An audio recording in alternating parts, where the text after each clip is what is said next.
all, this is Marcie. I'm one of the team lead dietitians here at TLB Nutrition Therapy, and today I'll be talking about the teen and young adult support group that I lead every week.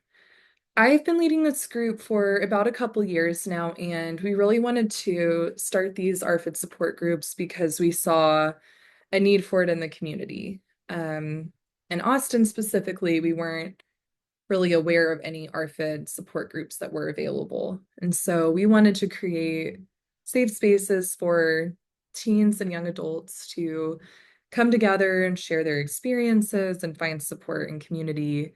And it has just been so much fun to help build these spaces and meet all the amazing folks in these groups over the past couple years. Um, I've also, heard a lot from clients who struggle with ARFID that they don't know anyone in their lives that has ARFID. And so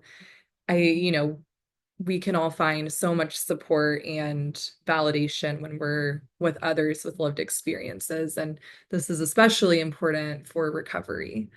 Um, and I think with teens and young adults too, that's a lot of transition and you're dealing with school and extracurriculars and work maybe. And so having this space to really talk about these, situations and specific things to teens and young adults is really important.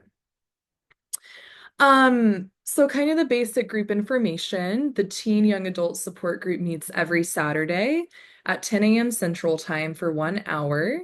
And this is open to any teen or young adult in all 50 states. It's very cool. We get to, reach so many people across the country.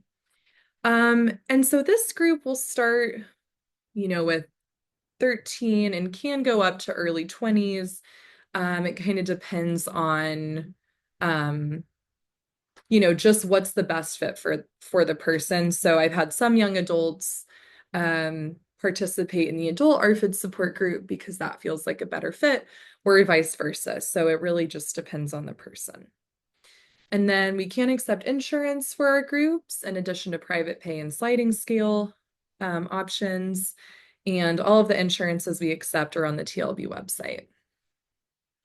So what to expect with the group? Anytime we have a new person join the group, I will review the group rules and guidelines so everyone is aware of what to expect to keep the group safe and welcoming.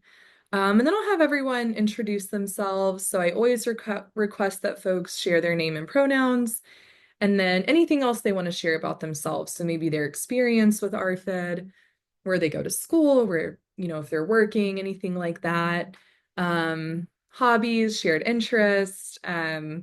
We have a lot of folks that have found, other folks in the group that have similar interests. And so sometimes in group, we are talking about shared interests or pop culture, things that are going on currently, which is a lot of fun too. So I will sometimes provide questions and prompts to the group or maybe topics to bring in, but I also leave it open as a process group for the group members to bring in questions or topics they want to talk about. And so some things that might come up are, navigating eating at school. Maybe that's in the cafeteria or eating after or before a sports practice or activity, navigating social situations where food's a big part of that, or birthday parties or school trips. We'll talk about how to talk to other people about ARFID, how frustrating it might be that people don't understand what it is, how to ask for accommodations and advocate for themselves. So really wide-ranging topics that leads to really robust conversations. I did want to say, I think sometimes folks might think that we do exposures or food challenges in the groups, and we do not do that. This is purely a, talk processing group. So we do talk about exposures, people's feelings about them or their experiences, but we will not be doing them in group. Sometimes, folks might be eating breakfast or snack during group, which is always welcome. But that's always very casual and no one's gonna comment on that. But that is an option if that ever feels supportive. Um, As far as levels of participation, I'll kind of let folks chime in, but I might also ask that folks raise their hands, use the little raise your hand icon so everyone can get a chance to speak. Some people might prefer to listen a little bit more, which is totally fine.